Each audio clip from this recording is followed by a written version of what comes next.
નમસ્કાર, આપ જોઈ રહ્યા છો TV9। હું છું હાર્દિક મોદી। અમદાવાદમાં ખ્યાતિ હોસ્પિટલમાં દર્દીઓના મોતનો જે મામલો છે, રાજશ્રી કોઠારીના 10 દિવસના રિમાન્ડ મંજૂર થયા છે। ડાયરેક્ટર રાજશ્રી કોઠારીને અમદાવાદ ગ્રામ્ય કોર્ટે તેમાં રજૂ કરવામાં આવ્યા હતા અને અમદાવાદ ક્રાઇમ બ્રાન્ચે 10 દિવસના રિમાન્ડની માંગ કરી હતી। ક્રાઇમ બ્રાન્ચની ટીમે રાજસ્થાનથી રાજશ્રીની ધરપકડ કરી છે અને અગાઉ અમદાવાદ ગ્રામ્ય સેશન્સ કોર્ટે રાજશ્રી કોઠારીના આગોતરા જામીન પણ રદ કર્યા હતા।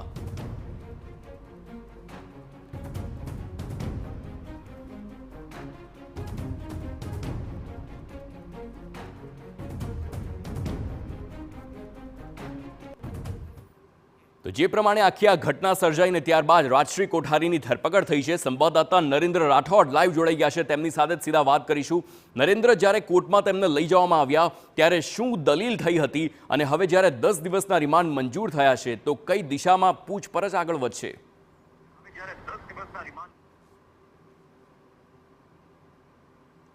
જી, ડાયરેક્ટર રાજશ્રી કોઠારીની રાજસ્થાનથી ધરપકડ કરવામાં આવી હતી, ત્યારબાદ આજે કોર્ટમાં એમને રજૂ કરવામાં આવ્યા હતા અને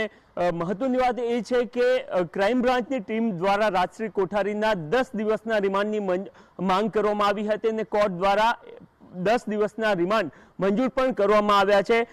સૌથી મહત્વની બાબત એ છે, અથવા તો જે સરકારી વકીલ દ્વારા દલીલ કરવામાં આવી હતી એમાં એમના દ્વારા સ્પષ્ટ કહેવામાં આવ્યું હતું કે કેવી રીતના સમગ્ર ખેલ જે છે એ ખ્યાતિ હોસ્પિટલમાં ચાલતો હતો અને આજે ફરી એકવાર એ દલીલ સામે આવી છે કે જ્યાં સરકારી વકીલ દ્વારા એ સ્પષ્ટ કરવામાં આવ્યું છે કે જે લોકોને, કારણ કે ગ્રામ્ય વિસ્તારમાં પહેલા કેમ્પ કરવામાં આવતા હતા, ગ્રામ્ય વિસ્તારમાં કેમ્પ કર્યા બાદ એ તમામ દર્દીઓને ખ્યાતિ હોસ્પિટલ લાવવામાં આવતા હતા અને ખ્યાતિ હોસ્પિટલમાં એમને લાવ્યા બાદ એમનો જે બ્લોકેજ છે એ ખરા અર્થમાં 30 કે 35% જ હતું, પરંતુ જે દર્દીઓ છે એમને 90% બ્લોકેજ એમની નળીઓ હોવાનું કહેવામાં આવતું હતું અને એક રીતના એવું ખોટું કહીને દર્દીઓને ડરાવવામાં આવતા હતા અને ડરાવીને તરત એમનું ઓપરેશન કરવામાં આવતું હતું અને જો કોઈ દર્દી ના પાડે તો એમને એ રીતના સમજાવવામાં આવતા હતા કે સરકારી આજે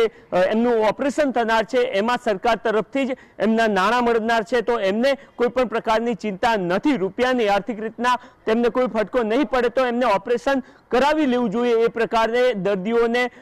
લાવવામાં આવતા હતા, એ પ્રકારની દલીલ કરવામાં આવી હતી। જરૂરથી રાજશ્રી કોઠારીના સંદર્ભની અંદર એ બાબતની પણ ચર્ચા થઈ છે, કારણ કે અત્યાર સુધી જે બાબતો સામે આવી હતી એમાં એક બાબત એ જોવા મળી હતી કે જે ખ્યાતિ હોસ્પિટલ છે એ નફો નથી કરી રહી, આટલા બધા રૂપિયા એમની પાસે આવી રહ્યા હોવા છતાં એ પ્રકારનો દાવો અગાઉની જે દલીલો હતા એમાં ખ્યાતિ હોસ્પિટલના વકીલ દ્વારા કરવામાં આવ્યો હતો, પરંતુ આજે જ્યારે સરકારી વકીલ દ્વારા જે દલીલો કરવામાં આવી હતી એમાં આ એક દલીલ કરવામાં આવી હતી કે જો આપ કહી રહ્યા છો કે ખ્યાતિ હોસ્પિટલ જે છે એ નફો નથી કરી રહી તો નરોડામાં અન્ય એક હોસ્પિટલ જે છે કરોડો રૂપિયાના ખર્ચે આગામી સમયમાં બનવા માટે જઈ રહી છે, અથવા તો એનું બાંધકામ અથવા તો તમામ મેનેજમેન્ટ અથવા તો પ્લાનિંગ તૈયાર કરી દેવામાં આવ્યું છે, તો જો નફો નતા કરતા તો આ હોસ્પિટલ કેવી રીતના તૈયાર થઈ રહી હતી એ તમામ બાબતોની તપાસ માટે અથવા તો કાર્તિક પટેલ સાથેના એમના કઈ રીતના સંબંધો રહ્યા છે, આટલા દિવસ જ્યાંથી તેઓ દૂર હતા અથવા તો ભાગતા ફરતા હતા એ સમયગાળામાં કાર્તિક પટેલ સાથે એમની વાતચીત થઈ હતી કે નહીં,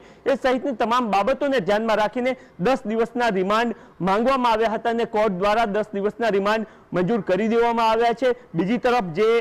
એમના વકીલ છે એટલે કે ખ્યાતિ હોસ્પિટલ અને રાજશ્રી કોઠારીના વકીલ હતા એમના દ્વારા પણ દલીલ કરવામાં આવી હતી કે તેઓ એક મહિલા છે અને મહિલા હોવાને કારણે રહેમ નજર રાખવામાં આવે। આ સિવાય જેટલી પણ બાબતો અત્યાર સુધી ખ્યાતિ હોસ્પિટલ કેસમાં જેટલા પણ લોકો પકડાયા છે એમની તપાસમાં મોટા ભાગની બાબતો સામે આવી ચૂકી છે, તો આટલા લાંબા દિવસના રિમાન્ડ જે છે એમને મંજૂર કરવામાં ના આવે, પરંતુ એમની દલીલોને કોર્ટે ગ્રાહ્ય નથી રાખી અને 10 દિવસના રિમાન્ડ મંજૂર કરવામાં આવ્યા છે। જી, આભાર નરેન્દ્ર સમગ્ર માહિતી બદલ। તો આ 10 દિવસના રિમાન્ડમાં અનેક મોટા ખુલાસા થાય તેવી શક્યતા છે, કારણ કે જે રાજશ્રી કોઠારી છે તે ન માત્ર ડાયરેક્ટર પરંતુ આ ખ્યાતિ હોસ્પિટલમાં 4%ના ભાગીદાર પણ છે અને એટલે જ આ 10 દિવસના રિમાન્ડમાં વધુ શું ખુલાસા થાય છે તેને લઈને પણ સૌ કોઈ જોતા રહેશે।